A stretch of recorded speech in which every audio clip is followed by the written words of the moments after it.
Et bonjour, bonsoir à tous, ici Chartreux, bienvenue sur cette 4ème VOD, et oui déjà, de l'émission Hors Champ sur YouTube. Alors je vous fais une courte intro aujourd'hui pour vous annoncer qu'on a eu un petit problème technique avec la VOD.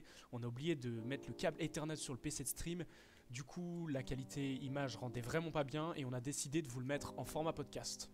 Ça vous permet donc de regarder, ou plutôt d'écouter notre émission pendant votre temps libre, pendant que vous faites autre chose. Vous pouvez l'écouter pendant que vous allez au travail, ou alors pendant que vous faites la cuisine, enfin, soyez créatifs. J'espère que ce petit inconvénient n'en sera pas un trop gros, et que vous apprécierez quand même la qualité du contenu au détriment de la forme. Je tiens à vous remercier au nom de toute l'équipe Hors Champ pour votre soutien. On est de plus en plus nombreux sur les lives, ça fait vraiment plaisir, et on vous attend vendredi pour une nouvelle émission. Sur ce, il ne me reste plus qu'à vous laisser avec la VOD en format podcast. Merci à vous et bon visionnage. Ok, bonsoir à tous, bonsoir à vous deux. Bienvenue sur cette émission Hors Champ qui a, de manière historique, un petit retard, hein, voilà, et on peut le dire. Voilà, c'est particulier, on a toujours, tous les jours des changements, tous les jours des... Surtout que là, on a dû avoir un petit changement staff, voilà. Sur tout ça. Ouais, c'est ça.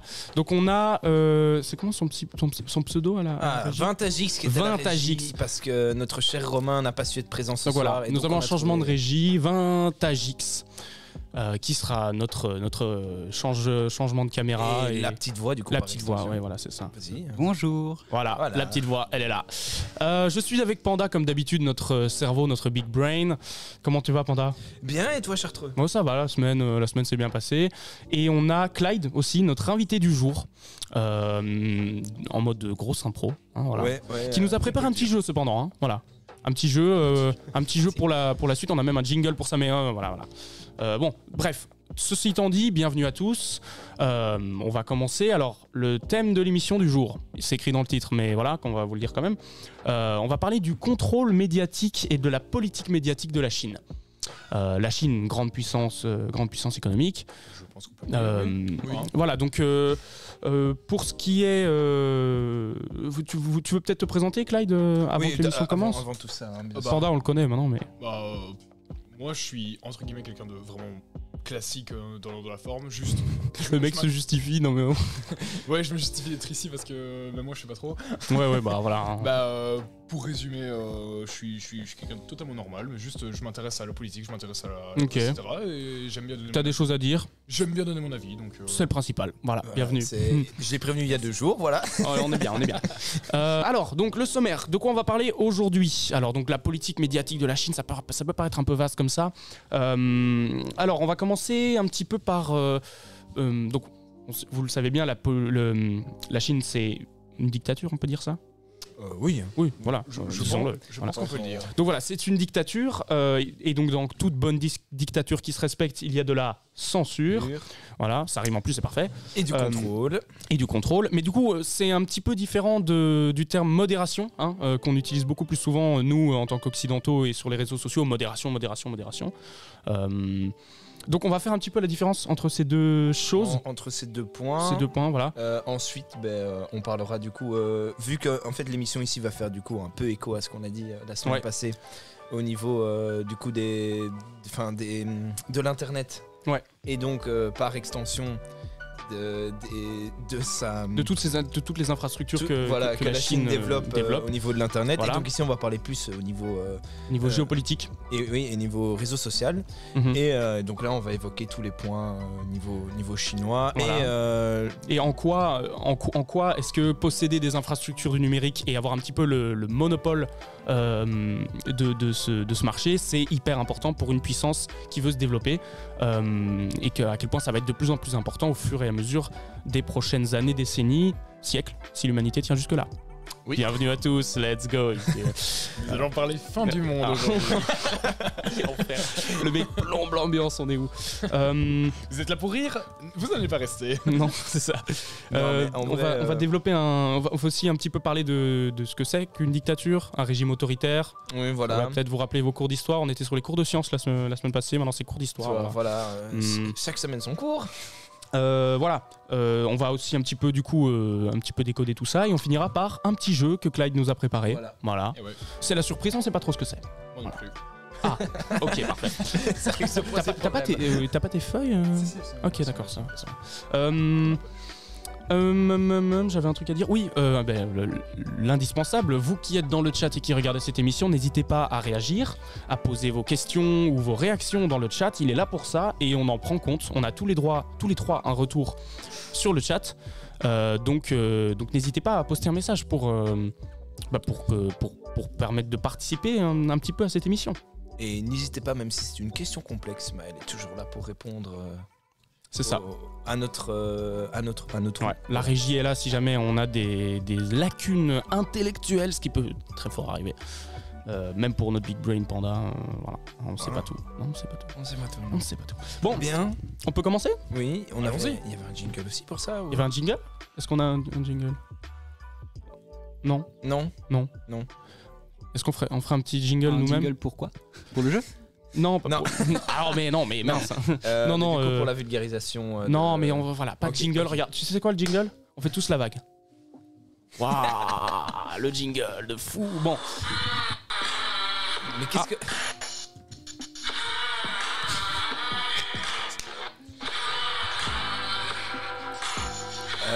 Une erreur technique, veuillez nous excuser. Ou un jingle, on sait pas. Donc, bonsoir à tous, bonsoir à vous. Bienvenue sur cette émission hors champ qui a. Qu'est-ce qui se passe ? De manière passe ? Historique un petit. Ah merde. Ah oui, j'ai le stream. Ok, pardon. J'ai le retour. Désolé. Ok, on va commencer. Vas-y, je t'en prie. Donc. Alors par contre on va commencer peut-être par un peu de développer en quoi la culture, la Chine veut développer ses infrastructures du numérique, en quoi elle veut développer aussi sa culture d'une manière plus générale. Où on commence par différence entre modération et censure. Oui, c'était ça. On va commencer par ça. Voilà. Donc le principe de modération, mon cher Panda, c'est. Lancer le jingle du coup. Hein ? Attends, excuse-moi, oui, vas-y, je t'en prie. Donc le principe de modération, Panda, c'est fort différent de la censure, hein, forcément, parce que... tu nous expliques pourquoi ? Oui, parce que du coup, la censure, c'est le fait... en gros, en modération, donc ce qu'on appelle... on va repartir dans un principe simple. Ouais. Donc du coup, tu l'as dit au début, c'est une dictature, la Chine. Mm-hmm. Chez nous, on vit en démocratie. Ouais. La modération de base, elle est juste pour éviter d'avoir des choses qui sont dites, montrées, qui pourraient porter atteinte à d'autres personnes. C'est-à-dire que l'image d'un meurtre, on va partir un truc très grossier, ça peut choquer beaucoup de gens. Du coup, c'est interdit à la diffusion. Donc c'est ce qu'on appelle de la modération. C'est pour ne pas choquer. C'est pour ne pas être contraire aux mœurs, au bon déroulement et aux bonnes mœurs finalement. Mais bon. C'est des trucs qui peuvent choquer les gens et de fait. Hein, la censure, d'un autre côté, elle aussi, elle est toujours dans l'optique de réguler et les mœurs, c'est de ne pas pouvoir choquer, mais très souvent, c'est au service d'une idéologie et donc du coup d'amener quelque chose et de faire penser quelque chose via.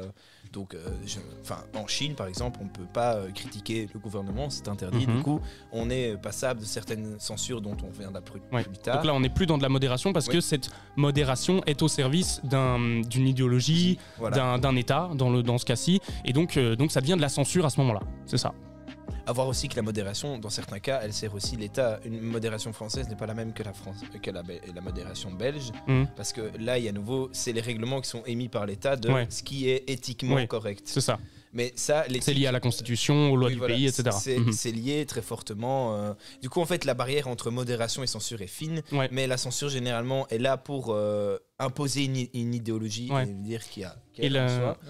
Et la modération, elle laisse quand même le champ libre à plusieurs idées, même si... et la modération a quand même une connotation plus méliorative que censure, où on est directement dans quelque chose de très péjoratif, parce que qui dit censure dit atteinte à la liberté d'expression, etc. Alors que la modération, en soi, on peut dire ce qu'on veut, mais peut-être pas des propos racistes, diffamatoires, tout ce que vous voulez. Par exemple, aux États-Unis... C'est encore... Oui. Mais baisse le son. Hein, mais j'arrive pas à le baisser. Merci. Si tu y arrives. Enfin bref. Oh, voilà, vous allez à du direct. Hein. Problème réglé. Problème réglé.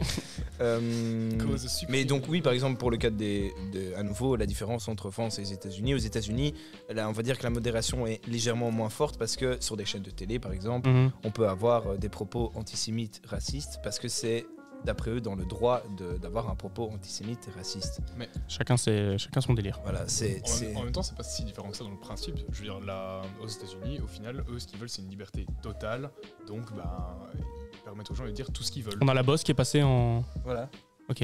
Est-ce que c'est pas la première fois qu'Adrien passe sur plateau ? Oui, on peut le notifier. Enfin bon. Oui, tu disais Clyde.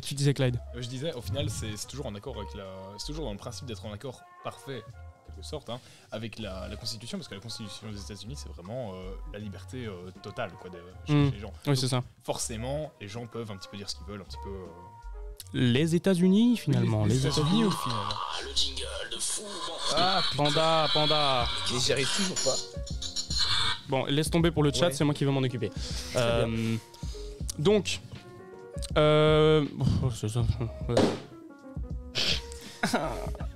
non. Ça va rester là, c'est bon. C'est la fin de semaine pour tout le monde. Bouge pas, c'est bon. Même pour cette planche. Ouais, on a un truc qui est tombé sur le plateau. Enfin bref. Donc, maintenant que tout ça est un petit peu posé, donc on va parler de la Chine. Et en quoi elle veut transmettre sa culture d'une manière générale, et en quoi Internet c'est important pour transmettre sa culture à l'heure actuelle. On sait que la Chine quand même elle est un peu attirée par les valeurs occidentales, pardon, par les mœurs occidentaux. Oui. C'est un mœurs, une mœurs. Un mœurs. Un mœurs, donc les mœurs occidentaux. Des mœurs.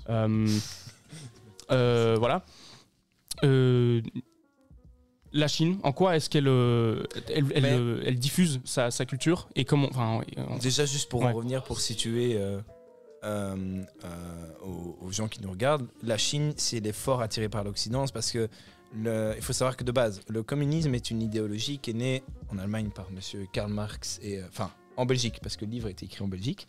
Mais monsieur Karl Marx et Engels. Et du coup, c'est une idéologie qui était basée sur les industries en Europe. Ouais. Et du coup, cette idéologie, bien sûr, a percé en Russie et du coup, par extension, a réussi à percer en Chine. Donc, la Chine, quand Mao est arrivé au pouvoir, elle a complètement détruit tous ses temples parce que le communiste dit il faut pas de religion parce que le clergé représente, le clergé chinois. Donc, la religion, c'est l'opium du peuple, la phrase connue de Marx. Vous la connaissez peut-être. Du coup, c'est ça. C'est marrant d'ailleurs, l'opium, la Chine, tout ça. Celle-là, elle était. Opium ? En fait, c'est là-bas que c'est fait ou quoi ? Non, la guerre de l'opium, t'as pas la ref ? Non, j'ai pas la ref. C'est pas le sujet. Voilà. Enfin bref. Dès que j'ai pas la ref, c'est pas le sujet, ok ? Mais donc du coup, oui, donc ce communisme est arrivé en Chine et donc il fallait retirer la religion. Ils ont bougé beaucoup de temps de leur culture et ont essayé de se faire le plus laïque possible. Ouais, mais maintenant il y a un petit retour en arrière pour le tourisme, etc. Non ? Oui, c'est pour le tourisme principalement, donc faire venir des gens qui vont voyager, qui vont apprécier les beaux temples, etc. C'est un vrai pan de l'économie en Chine et partout ailleurs, c'est le tourisme. Donc là, ça du coup, on a un esprit contradictoire, donc ils veulent montrer leurs anciennes racines pour faire venir des gens, mais quand on est à l'étranger, on veut faire appliquer le communisme tel qu'il est vu par la Chine, mais donc ce communisme qui a un côté très, très occidental qui veut être appliqué partout où ils vont, c'est ça leur principe. Donc c'est une vision très occidentale avec un semblant de racines. Voilà, donc c'était pour resituer à nos viewers. Ouais, ce qu'est un petit peu la mentalité de la Chine à ce niveau-là et la culture aussi un petit peu, la culture qu'elle a envie de diffuser, disons. Oui. Ok. Maintenant, comment est-ce qu'elle s'y prend ? On en a parlé la semaine passée. Comment elle s'y prend pour diffuser sa culture ? Non, on n'en a pas parlé la semaine passée, mais on a parlé de tout ce qui est infrastructure, etc. On y reviendra. Donc, mais ça s'en rapprocherait pas. Si vous avez vu la semaine passée, vous allez l'émission comprendre. Hein, Dorian, tu l'as vu. J'y ai même participé, oui, bien sûr. Donc, moi. Du coup, la Chine à l'étranger, tu parlais Oui, c'est ça. Donc, la Chine, comment elle s'y prend pour essayer de diffuser sa culture ? Je te laisse la parole. Même Dorian, d'après toi, comment elle s'y prend ? Alors, déjà, j'imagine par le cinéma, c'est quand même un... C'est vrai. C'est quelque chose qui va énormément diffuser. D'ailleurs, il me semble que la Chine fait partie des gros des gros créateurs de films dans le monde. Oui, ouais, effectivement. De plus en plus Donc oui, il y a sur un point de vue culturel, mais c'est pas le majeur d'entre eux. Le plus gros point, ça va être via les matières premières. Ouais. Donc c'est-à-dire via les ressources. Je suis une entreprise chinoise. Je vais m'implanter dans un pays qui est en voie de développement. Ouais. Et maintenant, je dis, bon voilà, vous me donnez cette parcelle de terrain et vous avez des difficultés à vous développer dans certains secteurs, donc je vous aide à vous développer dans ceux-là. On va reprendre l'exemple qu'on avait donné la semaine passée avec le Congo. Ils disent, on prend des terres de cobalt. Oui, les terres, des gisements, enfin des gisements de cobalt, en cobalt. Le cobalt qui est nécessaire à la création d'infrastructures du numérique. Voilà, pour vous la faire. Donc ça c'est pour rappeler pour la semaine passée. Et de l'autre côté, je vous construis une autoroute parce que vous n'avez pas de parc routier. Et donc, avec cet accord, ils possèdent des entreprises qui vont se mettre sur des terrains privés. Et ces terrains privés, en fait, la Chine, c'est ce qu'elle le proclame pas vraiment parce que c'est pas autorisé, mais elle proclame ça un peu type c'est mon terrain maintenant. Vu que c'est privé et vu que la Chine, il n'y a pas de terrain privé en théorie. Oui, c'est ça. En fait, ça appartient à l'entreprise, mais l'entreprise appartient à l'État d'une certaine manière. Donc, du coup, ce qui appartient à l'entreprise est à l'État. Donc, le terrain devient entre guillemets chinois. Et c'est ce qu'ils ont fait avec beaucoup de parcelles de la Chine. Il y avait le terme chinoiser l'Afrique, la Chine-Afrique. C'est le principe de. Ils ont été dans plein de pays développés. C'est quand même fort comme terme. C'est à quel point ils se développent. On s'en rend pas compte, mais moi j'ai un exemple en Europe, Chypre. Vous situez tous l'île. Il y a une moitié. L'île est coupée en deux parce qu'une moitié, les Turcs essayent de la coloniser. Et bien Chypre, c'est le plus grand port militaire chinois en Europe. C'est-à-dire c'est des millions de bateaux en Méditerranée. Et c'est un port qui ne leur appartient qu'à eux. Et pour les marchandises qui viennent, par exemple, type Liban, Syrie, Israël, c'est obligé de passer par Chypre. Chypre est un point de passage. Donc, quand on est chinois, ça rapporte énormément. Et donc, c'est un contrôle et ça impose aussi ma culture. Oui, c'est ça. Donc, c'est d'abord un contrôle économique dans ces trucs-là, enfin, dans ces régions-là. Et ça devient un contrôle culturel parce que, du coup, les gens qui veulent travailler pour la Chine, pour resituer par exemple dans ces mines de cobalt, on va reprendre cet exemple. On a deux types d'ouvriers. On a l'ouvrier chinois qui lui généralement a eu sa famille qui a été prise en otage au pays et on lui dit si tu désertes quand on t'envoie en Afrique, on tue ta famille qui est au pays. Donc ils sont obligés de travailler. Mais quelle ambiance, oui, génial. C'est vraiment le pays de la joie. Et deuxième partie, on a les ouvriers. Et vu que en fait la Chine, vu qu'elle maintient un peu la corruption en ayant construit une route, donc elle n'a pas racheté les terrains, elle a fait un échange de construire une route, et que les politiciens, elles contribuent à ce qu'ils s'en prennent quand même pas mal dans les poches. Et ben le niveau d'éducation reste assez bas et donc très souvent c'est les jeunes qu'on envoie travailler pour apporter de l'argent. Pour arriver à survivre. Et donc là, on a une moitié de travailleurs chinois qui sont obligés de travailler, sinon leurs femmes et leurs enfants se font tuer, et une autre moitié de jeunes enfants africains qui côtoient des Chinois à longueur de journée, donc ils apprennent finalement la langue, la culture, etc. On rappelle qu'au Congo, c'est la mine de cobalt la plus profonde jamais construite à la main. Ah oui. Avec des matériaux, on a construit plus profond, mais dans des pays civilisés. Enfin, oui, non. Des pays développés, pardon. Développés, ouais. Et encore ces termes-là, je les aime pas trop, hein, mais bon, c'est comme ça que c'est dit, on va les garder. En voie de développement, pardon. Oui. Et du coup, en voie de développement, développé. Enfin, tu vois, voilà. c'est un peu. Ouais, bon, j'aime pas ce terme, quoi. Et donc, la hiérarchie envers les pays, moi. Oui, c'est ça, c'est pas. C'est pas ouf déjà de base. Oui, clairement. Mais bon, c'est les termes, voilà. Donc ici, on est. Et du coup, c'est des mines ultra profondes, très serrées, avec peu d'infrastructures.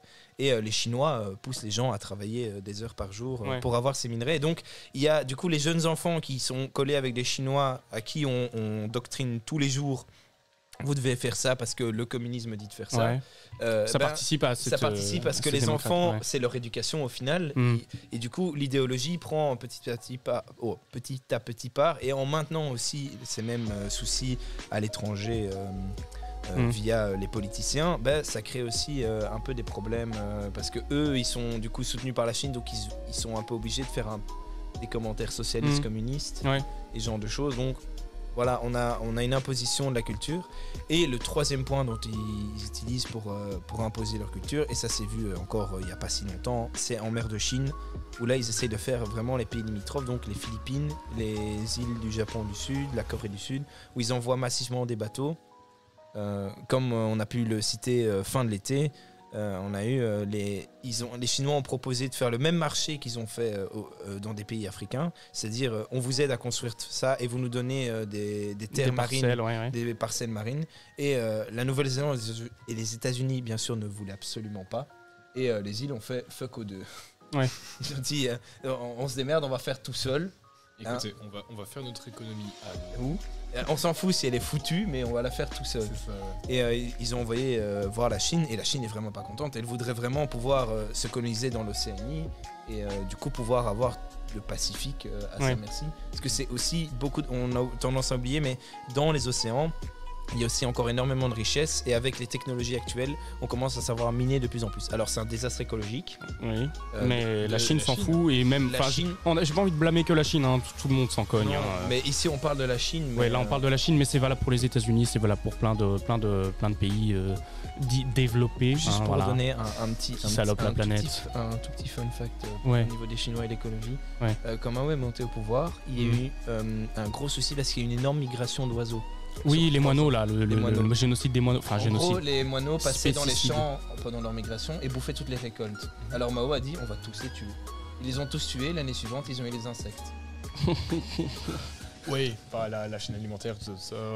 Voilà, et du coup... Ça me rappelle un truc qui s'était passé aux États-Unis aussi, tous des oiseaux qui passaient, qui assombrissaient le ciel, mais vraiment pendant vraiment longtemps, ce qui faisait que les plantes poussaient moins bien. Du coup, les chasseurs ont commencé à les dézinguer. Là, on s'écarte du sujet, mais... Bah oui, au fusil à pompe, let's go, l'Amérique. Et à la dynamite, c'est pas une blague. Oui, non, mais j'imagine. Merci, Alfred Nobel. Mais... J'aime bien la référence. Bon, donc... On a parlé du cobalt, du Congo et des minerais qui vont puiser là-bas. Ça, c'est une deuxième manière pour la Chine de développer sa culture et tout ça, c'est en construisant et en ayant le monopole sur les infrastructures du numérique. On l'a dit, c'est pas un secret, tous nos smartphones sont construits en Chine, énormément de batteries, de matériaux utiles, on en a parlé la semaine passée, mais c'est fait en Chine. Et donc c'est une autre manière, mon cher Panda, à la Chine de développer sa culture dans le monde, c'est en développant des infrastructures du numérique. Oui, tout à fait. On l'a vu par exemple, des infrastructures et aussi de développer des applications. Je suis en train de reprendre ma page. Ouais, t'inquiète. Mais par exemple, on prend TikTok comme petit exemple. Alors en fait, TikTok est l'exception qui confirme la règle. C'est bien chinois. Mais en fait, TikTok, il faut savoir que le patron est extrêmement proche de la classe sociale des ultra riches, et en même temps il est très proche du gouvernement chinois. Et en fait, du coup, c'est normalement quand même en au Chine, service du... les réseaux sociaux sont interdits de sortie tant que ce n'est pas l'État qui demande une sortie. TikTok a pu sortir parce que il y a eu, alors je ne sais plus si c'est en Inde ou au Népal, mais à un moment il y a eu une communauté chinoise qui a immigré, et mais du coup c'était une immigration forcée. Et ils ont atterri au final en Inde en passant par le Bhoutan, le Népal, je sais plus. Mais du coup, c'est la Chine qui envoyait des ouvriers. Mais ils ont oublié de leur dire que les réseaux sociaux restaient c'était des jeunes ouvriers. Les réseaux sociaux restaient en Chine, ils pouvaient pas sortir. Et il y a eu, en sortant, miracle, les réseaux sociaux ont continué à fonctionner sur leur GSM. Et ils sont popularisés du coup au départ dans le bassin indien. Puis ils sont étendus. Et alors, en fait, en voyant que cet homme est quand même très doué en affaires, il est entre autres proche du patron d'Alibaba, qui lui aussi a réussi. Patron d'Alibaba, c'est AliExpress et tous ces trucs-là. D'accord, parce que moi très clairement, je pensais pas le roi des voleurs. Ok, oui, ça va. Non, c'est Alibaba, c'est le Amazon chinois, si tu veux. On s'écarte de nouveau un petit peu. Voilà. Mais en gros, ici, il arrive à faire sortir son entreprise, et du coup, la Chine lui a dit, un peu comme les États-Unis avaient dit à monsieur pour Facebook, je sais plus Zuckerberg. Oui, Zuckerberg, ils ont dit, tu peux sortir et tu peux faire ce que tu veux, mais alors tu nous vends tes données. C'est toujours ces données. Mais ça, on va en faire une émission sur les données spécialement. Sur les données, je pense aussi, parce qu'on en avait déjà évoqué à la précédente. Mais du coup, ici, le TikTok, tel que le groupe Facebook, mais Facebook, je pense pas que c'est toutes les applications, doivent vendre toutes leurs données à l'État, à leur État respectif.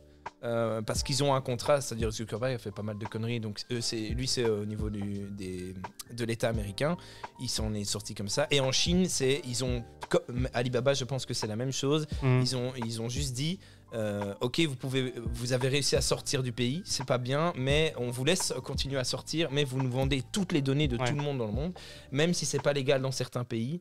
Par exemple, je sais qu'en Belgique, il y a déjà eu... il y a le RGPD qui régule tout ça, mais bon, il ne pas grand-chose. Mais il y a eu des pays européens qui avaient déjà un peu porté plainte en disant mais c'est les données des habitants de mon pays, ça ne peut pas aller à l'extérieur.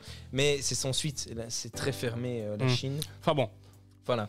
Et tout donc, ça pour dire TikTok, c'était pas un bon exemple. C'était pas un si bon exemple, mais juste comme ça, on a expliqué... Attends, oui, Romain ? C'est pas Romain, voyons. 20 Alors, on a la grande Flo qui demande si ce serait pas un peu de l'impérialisme chinois du coup. C'est carrément ça. Hein. Alors, on appelle ça un impérialisme économique. Ouais. C'est-à-dire que dans les faits, c'est comme l'était devenu l'URSS sur la fin. C'est-à-dire qu'on prévoit l'économie, on prévoit les logements et on prévoit beaucoup de choses. Mais là où on reste communisme, oui, pardon. Là où on reste communiste, c'est dans le social. Okay. C'est-à-dire qu'on essaye de maintenir un social où tout le monde est égaux. Au final, c'est pas trop ça, on va le voir par la suite. Mais on essaye de maintenir aussi, tout le monde est égaux au niveau des études. C'est-à-dire que normalement, je sais que avant l'émission, on a encore parlé, et on va en parler aussi par la suite. Ils ont aussi un quota durant leur jeunesse où ils sont cotés tout le temps. Et ça, c'est le même système pour tout le monde.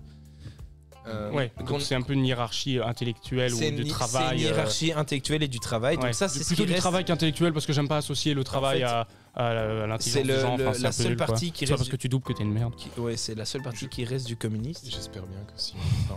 On a 2 doubleurs là. Enfin bref. Oui. Et donc, du coup, c'est la seule partie qui reste communiste. Le reste, ils sont même sur le pont. Enfin, ils l'avouent presque. Actuellement, ils se disent pratiquement comme de l'impérialisme économique. Ouais, du coup, c'est de la vente de marché où c'est essayer de faire le plus de fric, quoi. Ouais, donc c'est exactement ça, la grande Flo. Encore du bruit. Oui. Donc, la Chine, elle a un monopole, mais c'est pas exactement le terme qu'on voulait utiliser. Oligopole. J'étais très fier de l'avoir retrouvé, ce terme-là. Donc l'oligopole, c'est un mélange entre monopole et oligarchie. C'est le partage par un petit groupe d'un monopole économique. Par exemple, ici on entend dans... L'oligopole du numérique, on en parle souvent, c'est les GAFAM, Google, Facebook, Apple, Amazon et Microsoft. Voilà, c'est un petit groupe d'entreprises fermées. Si on parle de groupe, un oligopole, ça c'est être aussi un groupe type... un exemple concret qui va parler à tout le monde, ça va être de dur. Quoi Mais un oligopole ? Un oligopole où il n'y a qu'un sommet. Mais en gros, admettons une entreprise. NordVPN, on avait pris NordVPN, voilà. je pense. NordVPN est aussi un oligopole dans le sens où eux, ils ont mangé tellement de parts de marché, de groupes d'infrastructures, etc. Et ils ont tellement fait de pub qu'en fait, actuellement, c'est pas un monopole parce qu'ils sont pas seuls sur le marché. Un monopole, c'est quand on est seul sur un marché et qu'on peut vendre comme ça et mettre nos prix nous-mêmes. Un oligopole ici, dans ce cas-ci, c'est on n'est pas seul sur le marché, mais on est tellement présent, tellement grand qu'en fait. Tout le monde pense à nous. Disney, dans les années 80, entre 60 et 80, c'était ce qu'on appelait un oligopole dans le cinéma. Il y en a plein. Je sais qu'actuellement, par exemple, pour tout ce qui est minéraux... ou même quand on prend le streaming, Netflix, c'est quasiment un oligopole. Oui, pratiquement, oui. Il y a Amazon Prime, il y a, maintenant, il y a Disney+, etc. Mais il y a une époque où c'était clairement un oligopole. Tu pensais à... Je vais me faire un Netflix and chill. C'est une expression que tout le monde connaît. Voilà, c'est pour dire ce que c'est qu'un oligopole. Et eux, donc, les Chinois... T'as une idée d'oligopole, toi ? Je pensais à Amazon, en fait, avec les services de livraison à domicile, mais c'est... Je veux dire, dans je sais pas. Dans le sens où, en fait, leur part de marché est grande, mais si tu compares... En fait, ils ont pas... C'est vrai, quand tu veux commander un truc sur Internet, tu penses à Amazon Instant. Hein. Mais je veux dire, en fait, ils sont pas si gros que ça à l'échelle de tout. Mais je veux dire, c'est les plus gros comparés à tout. Après, je pense que c'est un oligopole, ça change aussi selon les régions. Hein. Je suppose mais en Europe, je pense que c'est Amazon. Dans ce cas-ci, l'oligopole. Aux États-Unis, il doit y en avoir plein.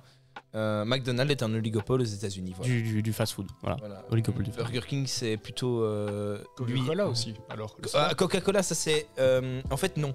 Parce qu'en fait, c'est. Le groupe. Là, on s'éloigne au niveau du sujet. Oui.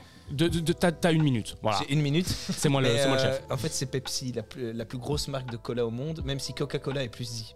C'est vrai. Mais Coca-Cola, c'est pas le mot le plus utilisé. Mola, c'est.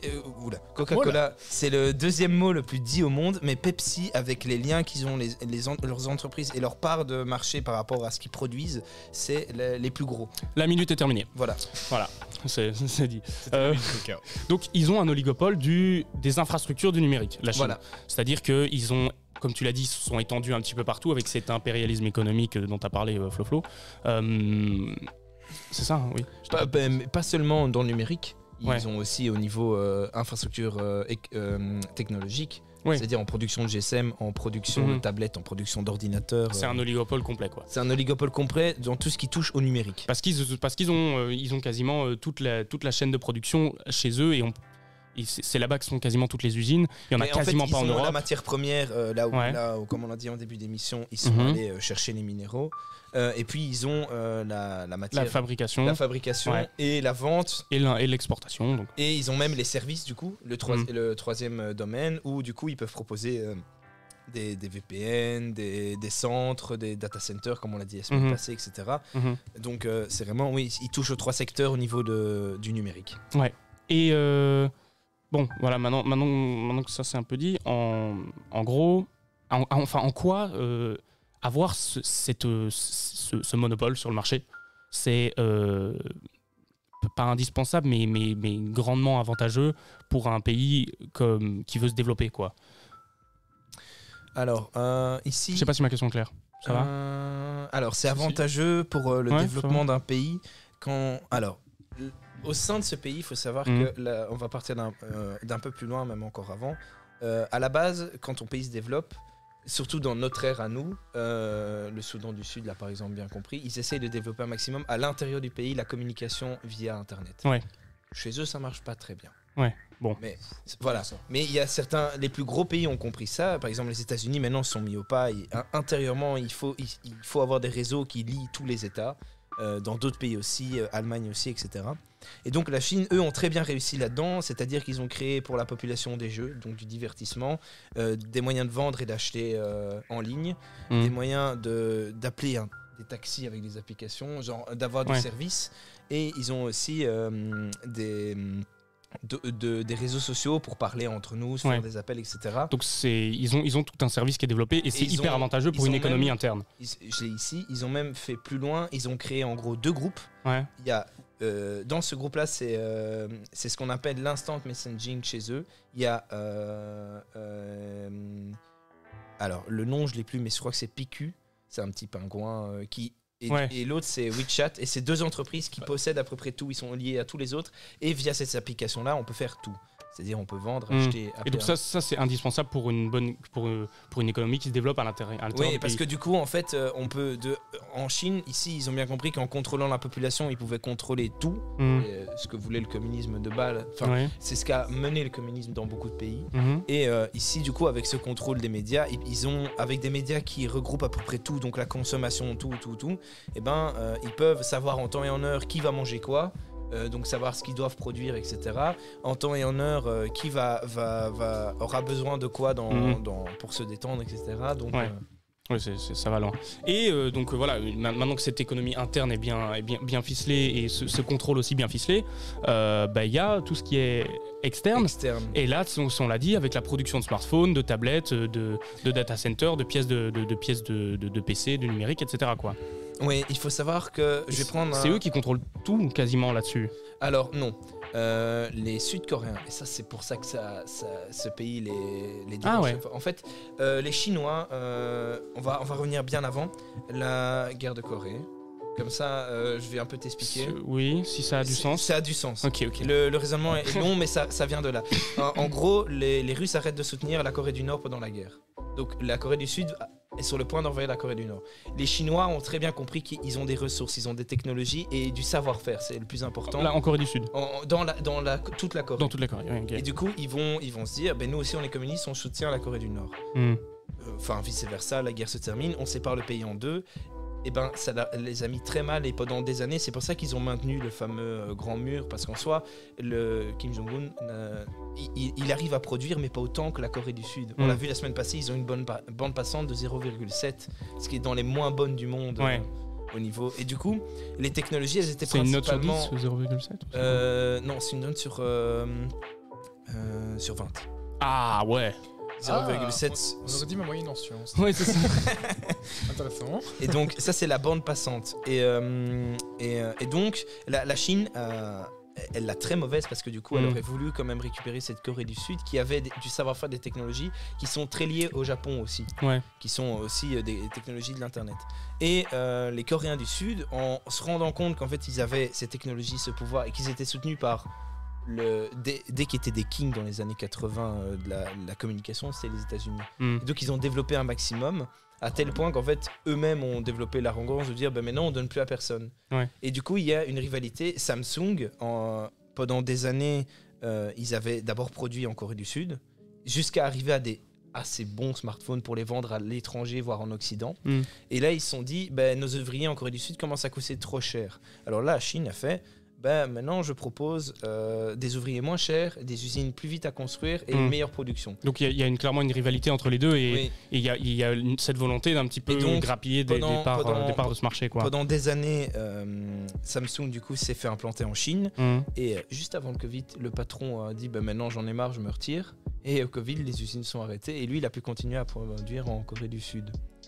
Et donc là, on a eu un Samsung qui a explosé avec des nouvelles télés, etc. C'est grâce à ça. En fait, c'est vraiment le Covid qui leur a permis de faire le téléphone pliant. Ah ouais. Ça sert à rien ce truc. Ça sert à rien, mais en fait, ça fascine parce que du coup, ça sert à rien. C'est un gadget. Un gadget, ça se vendra toujours très bien. Ça se vendra toujours très bien. Mais enfin, c'est une énorme technologie d'un point de vue logistique. Et donc ici. Ils ont réussi à produire ça. Alors les Chinois, ça les a mis à la traîne. Mais donc pendant des années, en créant cette rivalité, ils ont proposé des usines aux autres grandes marques, type Apple aussi. Et Apple, du coup, s'est implanté massivement en Chine via pour pas dire que les États-Unis vont une entreprise américaine, ils ont créé un sous-groupe qui va s'implanter lui en Chine, sans dire que c'est pour les Américains, mais enfin tout le monde le sait au final. Et donc là, on a maintenant c'est Apple qui a mis beaucoup d'entreprises en Chine et il y a un tas d'autres entreprises du numérique. Là, je les vois juste devant moi, mais il y a les Rode. Ils sont produits massivement aussi en Chine. Mais il y a beaucoup trop de trucs. Et donc, c'est cette rivalité entre les deux pays qui a formé la Chine à proposer toujours des ouvriers moins chers. Du coup, les ouvriers, ils sont toujours tenus attention, on détient vos familles, donc vous commencez à plus bosser, on les tue. C'est toujours, même en Chine, c'est le même principe. Parce qu'en fait, en Chine, tu peux pas voyager librement. Tu ne peux pas partir de la capitale et par exemple aller à Hong Kong. Mais Hong Kong, c'est particulier aussi. Oui, tu peux pas aller de la capitale jusqu'à Shanghai. Voilà. Ah ouais. Donc en Chine, tu peux pas circuler librement et donc du coup, c'est facile de prendre un ouvrier qui est à Pékin pour l'envoyer jusqu'à Shanghai. Et Pékin, c'est la capitale. Oui, effectivement. Et du coup, c'est assez facile. Et donc, on a des ouvriers pas très chers. Et donc, la Chine a massivement produit des entreprises où c'est assez maltraité, à tel point que il y a eu un gros désintéressement avec le Covid, du coup, pour les entreprises, qu'ils ont dû les allumer, les faire tourner à vide et faire non, vous voyez, ça fonctionne. Excellent. Ce qui est vraiment un aveu de faiblesse. C'est-à-dire que dès le moment où tu es obligé d'allumer les lumières chez toi pour dire regardez, je suis là, j'existe. À tout ton voisinage, il y a peut-être un problème. Là. C'est peut-être pas ouf. Mais en plus du gaspillage d'énergie. Oui, mais donc voilà, et donc on a une Chine qui s'est développée très fort autour du on produit pas très cher, donc venez chez nous. Et donc ça a favorisé l'arrivée de grandes entreprises et du coup ça a favorisé le fait que des entreprises gagnent très très fort. Donc il y a des gens, une nouvelle classe sociale, du coup des gens qui gagnent très bien leur vie par rapport à d'autres qui gagnent beaucoup moins bien et du coup qui sont assez maltraités dans ces usines. Ouais. l'ambiance. La Chine est un petit peu l'expert du maltraitement. Enfin, il n'y a pas que la Chine, mais disons qu'il est pas mal dans le classement. Oui, on est bien. Est-ce qu'on a encore des choses à dire à ce niveau-là Moi, j'en avais peut-être un. Ouais, dis-nous. Avant de passer au petit jeu. C'était juste pour parler un petit peu des réseaux sociaux. Ouais. C'est-à-dire que là, ici, la Chine, ils ont tellement... Ils sont complètement indépendants en termes de réseau, tu l'as dit. Oui, ils ont tellement de données sur leur propre réseau et que, en fait, ça s'est même vu... ils ont mis aussi des capteurs, j'avais oublié de le préciser. Dans certaines entreprises qui sont implantées en Chine, dans les produits, on a retrouvé parfois... là, c'est à vérifier parce que du coup, il y a toujours eu une négation de leur part... etc. Il y a des entreprises qui déclaraient avoir des capteurs qui répertoriaient dans leurs appareils certaines choses. Les puces 5G. Pardon. Le vaccin. Mais donc là, à nouveau, c'est à prendre avec des pincettes parce que c'est à nouveau une guerre, enfin un conflit politique, donc c'est assez dur de l'exprimer. Mais donc c'est pour expliquer qu'ils ont un nombre de données incalculables à tel point qu'en fait, il y a encore plus qu'aux États-Unis. Il y a un graphique qui est ressorti des services de l'État chinois où alors, c'est pas eux qui l'ont divulgué volontairement, c'est ressorti où ils expliquent que en fait, la Chine, c'est à quelle heure tu vas te lancer sur ton appli. Donc, c'est-à-dire que par exemple, à 6h du matin, il sait que la majeure partie des gens vont commencer par ouvrir WeChat pour voir leurs messages. Puis, à 6h30, ils vont voir une appli pour le transport. Putain, t'as ta salade devant toi? Oui, je l'ai devant moi. Oh mon Dieu, c'est flippant. Et donc, ainsi j'ai pas envie de dire ça, j'ai l'impression de rentrer dans la vie privée des gens. Jusqu'à midi, et à partir de midi, et rebelote, on retrouve certaines choses. C'est horrible. Et alors, il y a même après, ça va faire l'objet d'une émission. Les données, je vous le dis, le traitement des données, c'est exceptionnel. En fonction de là où tu bosses, ils savent te dire tu vas lancer quelle appli pour travailler. Mais Mark Zuckerberg a des volontés similaires. Hein. Oui.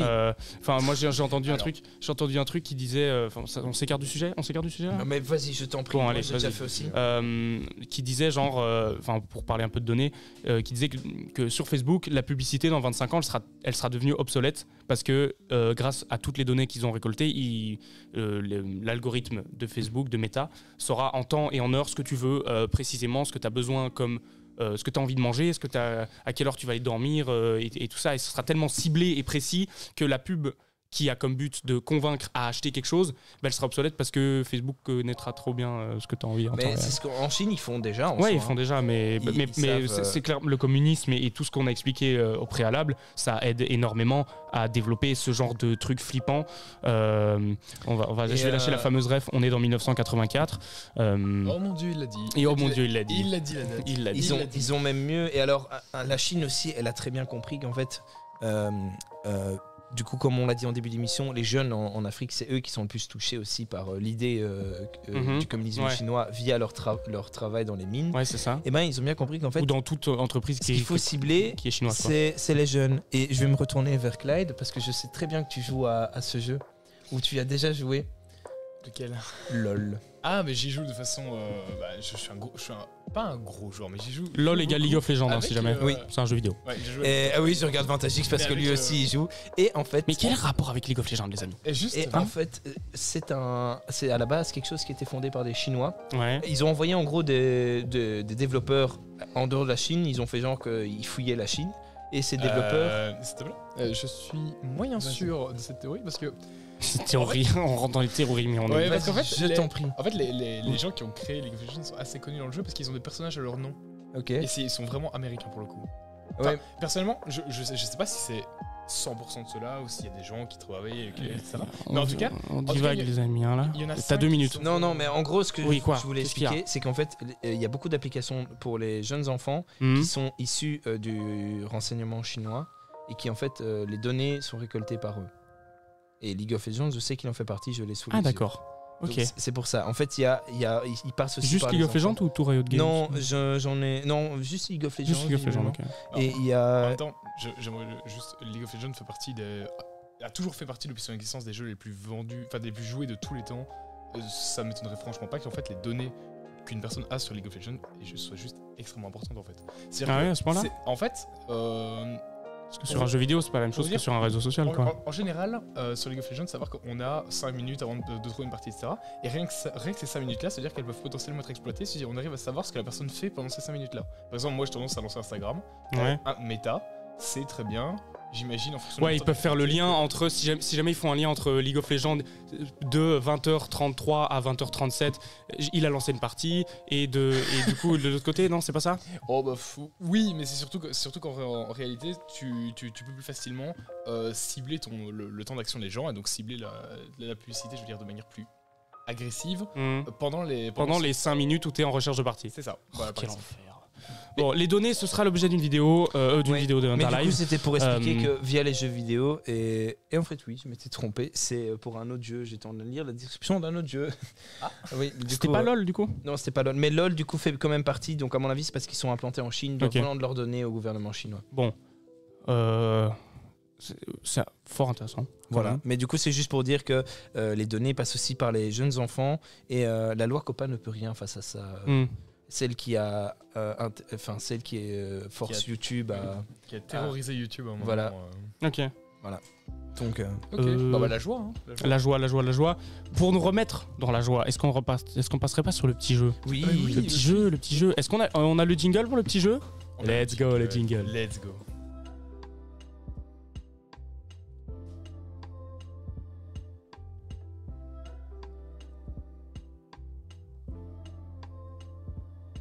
Ok, le jingle est lancé.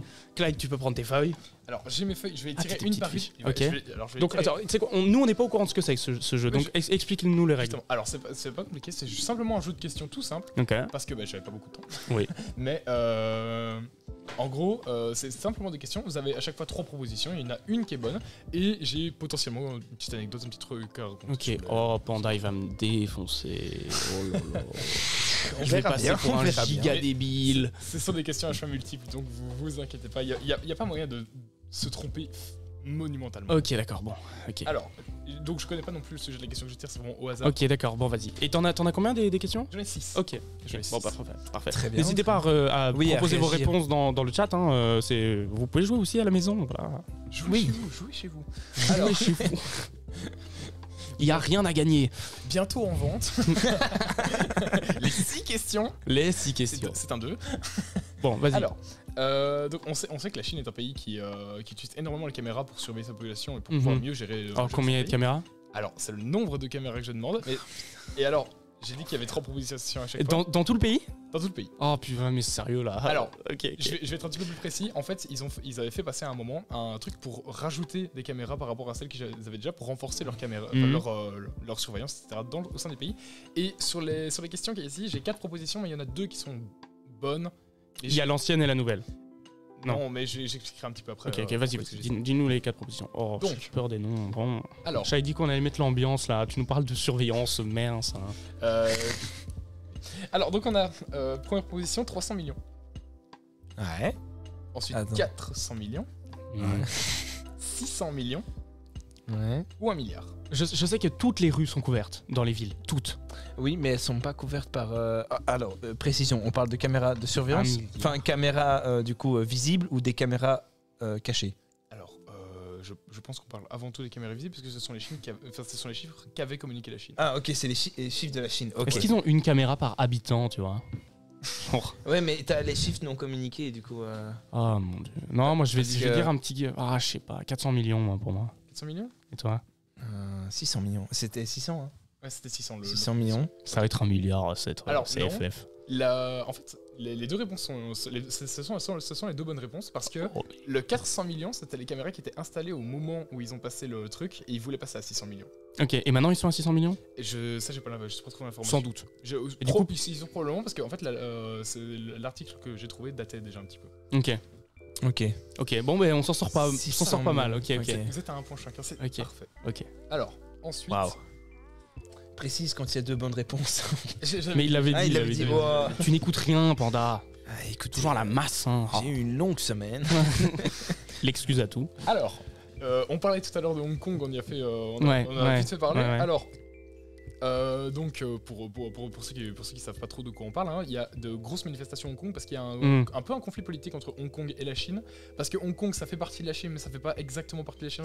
C'est assez compliqué comme situation. Je vais juste résumer très vite. Hong Kong, colonie anglaise. Hong Kong revient à la Chine en 2000 et Hong Kong, du coup... Pas content parce que du coup, Hong Kong devient communiste. Voilà, ok. Alors, mais j'aime bien quand tu fais des petits résumés comme ça c'est parfait. Faudrait faire vraiment une rubrique petit résumé. Alors, parle en mots-clés à partir de maintenant, tu comprends? Alors, bon, du coup, les manifestants hongkongais donc utilisent énormément de trucs pour essayer de faire comprendre qu'ils sont pas contents, mais la Chine donc a tendance à assez restreindre tout ça. Alors que n'utilisent pas les Hongkongais pour manifester, en général. Qu'est-ce qu'ils n'utilisent pas en manifestation? Je suis encore pas rire là par contre. Ils vont nous trouver des trucs. Ils vont dire gaz lacrymo. Numéro 1 des parapluies. Si on va en aller rigoler. Pourquoi t'es pas... Ok. Vas-y, continue. Numéro 2, des feuilles blanches, des feuilles de papier blanc. Ah ok, non, là c'est bon, j'ai vu l'actu. Vas-y, continue. Et numéro 3, des images de Winnie l'ourson. Quoi? Lequel des trois, ce qu'ils n'utilisent pas pour manifester? Mais comment ça? En quoi c'est le Parapluie, j'ai vu l'actu. Je pense que j'ai vu l'actu. Okay. Parapluie. Je suis pas pur mimétisme, alors, mais ouais. Alors, on va commencer donc par les feuilles blanches. Les feuilles blanches, faut savoir que ça a été rendu illégal en Chine de proclamer des slogans politiques. Ouais. C'est qu'en fait, s'ils proclament un slogan politique, c'est un crime, et donc ils utilisent des feuilles blanches pour montrer donc qu'ils sont pas contents. Ouais. Ok. Parce que n'importe quoi qui serait dessus, tu veux savoir un truc? Quoi? J'étais sur France, je sais plus, je crois que c'était France 3 au journal. Et t'as le journaliste, il commence à faire son interview en direct et puis il dit: mais vous savez, quand la caméra va couper, je vais me faire arrêter. Yes. En fait, parce que derrière t'avais tous les manifestants avec leurs feuilles blanches. Et le journaliste français dit: je vais me faire arrêter juste après, hein, les flics me regardent autour. Yes. Et du coup, tes feuilles blanches, je peux aller jusqu'au bout. Alors, ensuite, on a les parapluies. Ouais. Alors, les parapluies, c'est le symbole de la révolution hongkongaise. Pourquoi? Parce qu'en fait, les parapluies, non seulement ça cache des caméras chinoises, dont je parlais à la question juste avant. Donc, ça donne. Ok, anonymise. Ouais. Et en plus, ça protège du lacrymo. Ah, ouais. Et donc, c'est une sorte de bouclier. Par contre, Winnie l'ourson, non. C'est pas utile. C'est pas utilisé par les manifestants. Putain, moi, j'ai pas réfléchi, j'ai suivi Panda. Hein. Je sais ce que tu vas dire. On va attendre la suite des questions. Alors. Ok. Oui, ok, c'est bon. Question. Je suis bien gouré, oui. Alors. Quand Panda se trompe, je me trompe aussi. C'est ce qu'il y a à retenir. Alors, le PIB de la Chine en 2021, ça vous parle comme question? Attends, toujours 2021, on est en année Covid. On est année sortie Covid. Ouais. 2021, c'est l'année dernière. Oui, non, mais le Covid perdure encore fort en Chine. Ouais. Oui, bien sûr. Mais bref.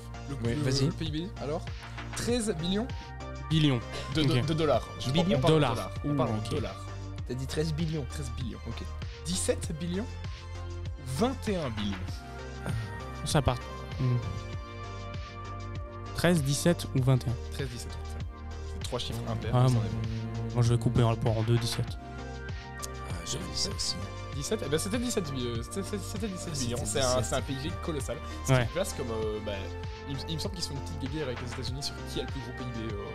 Ouais, mais il faut savoir aussi que la Chine est très fortement endettée auprès des banques américaines. Ah bah.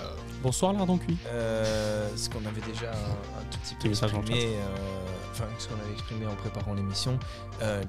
Les Chinois doivent beaucoup aux banques américaines, mais les banques américaines ont énormément de mal à leur réclamer l'argent. Non, mais c'est-à-dire que type la France est endettée à l'Europe, mais elle est endettée aussi à des pays qui n'ont pas la même monnaie qu'eux.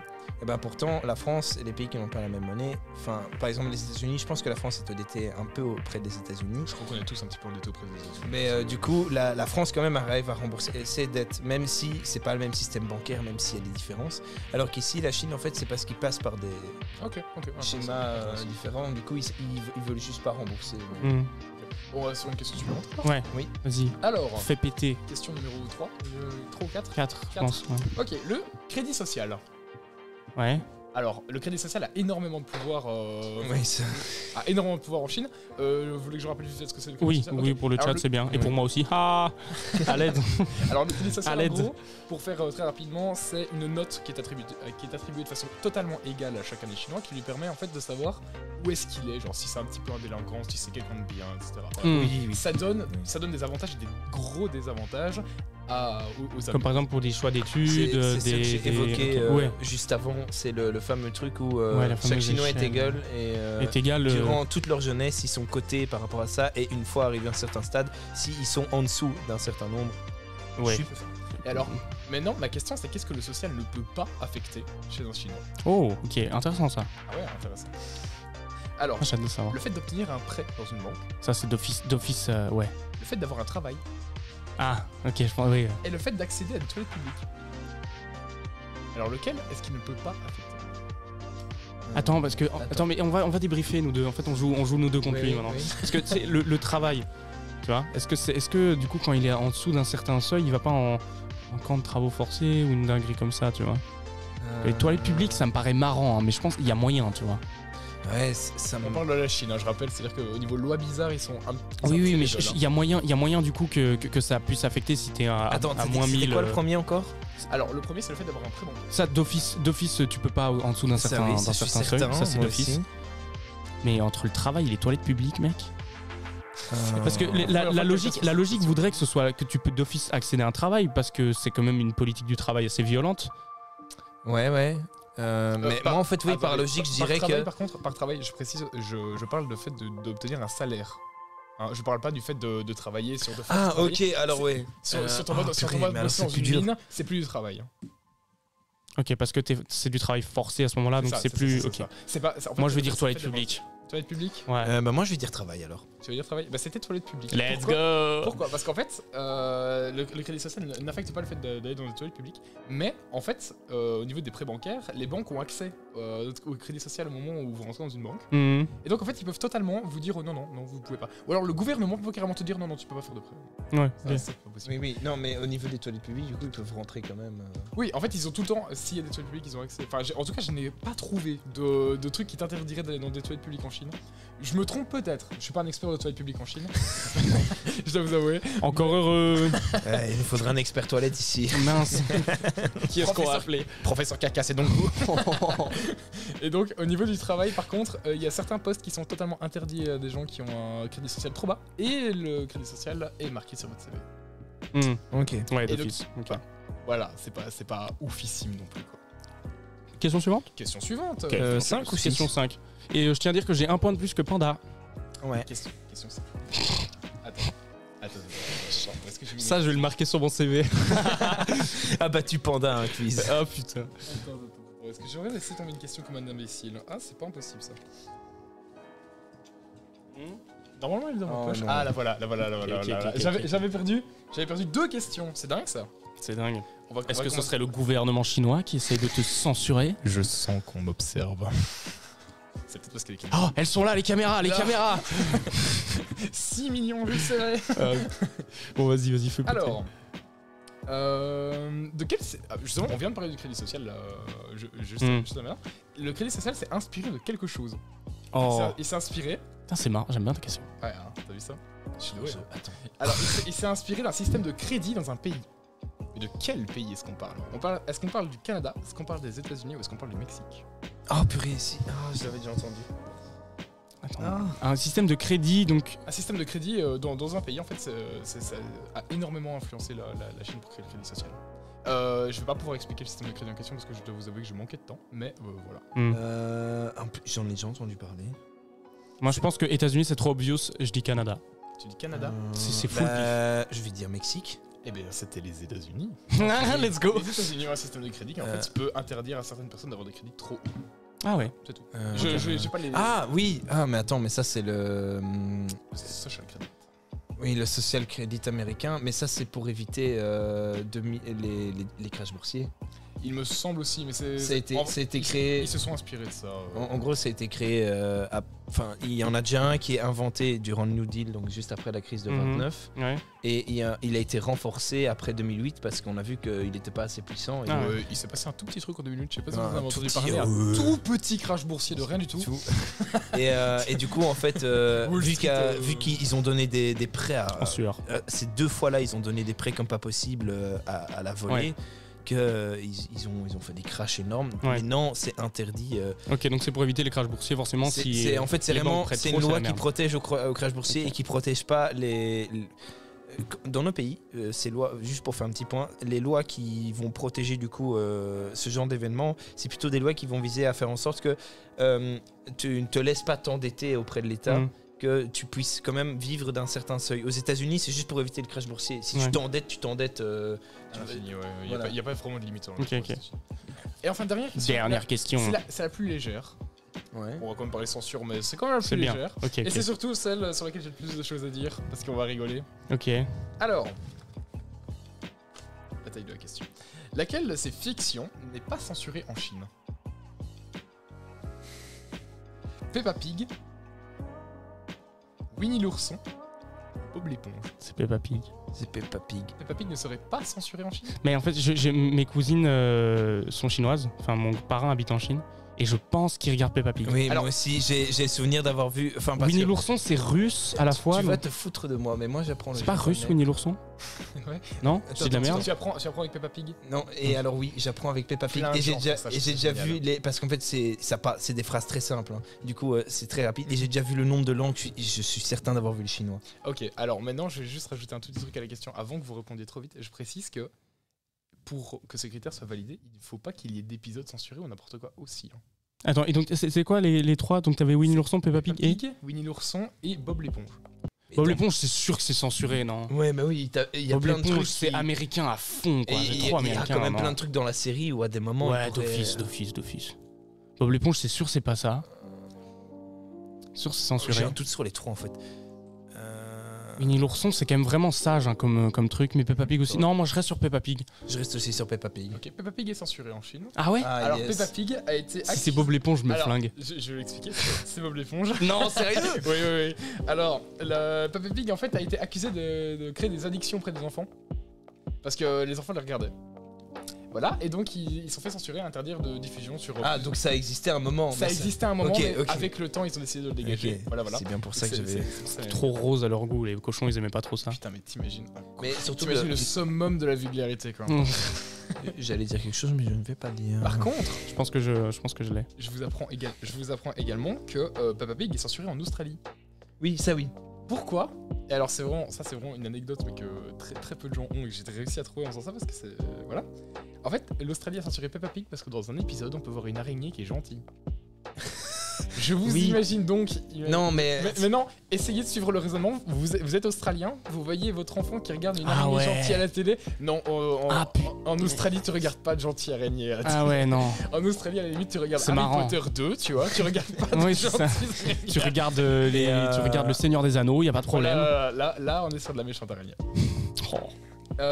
Pour Winnie l'ourson, pourquoi est-ce que c'est censuré en Chine? Rien tel qu'un bon trauma pour. En fait, Winnie l'ourson, et ça je pensais que c'était connu, mais en fait, Winnie l'ourson, il était dit que Winnie était une caricature de Xi Jinping. J'espère de n'avoir insulté la Non, c'est le président chinois, c'est Xi Jinping. C'est ça, c'est l'actuel président chinois. En fait, il trouvait que les deux se ressemblaient trop et donc ils ont dit que c'était une caricature, ils ont interdit le dessin animé. Et toute image de Winnie l'ourson dans le pays. Et du coup, un souci alors?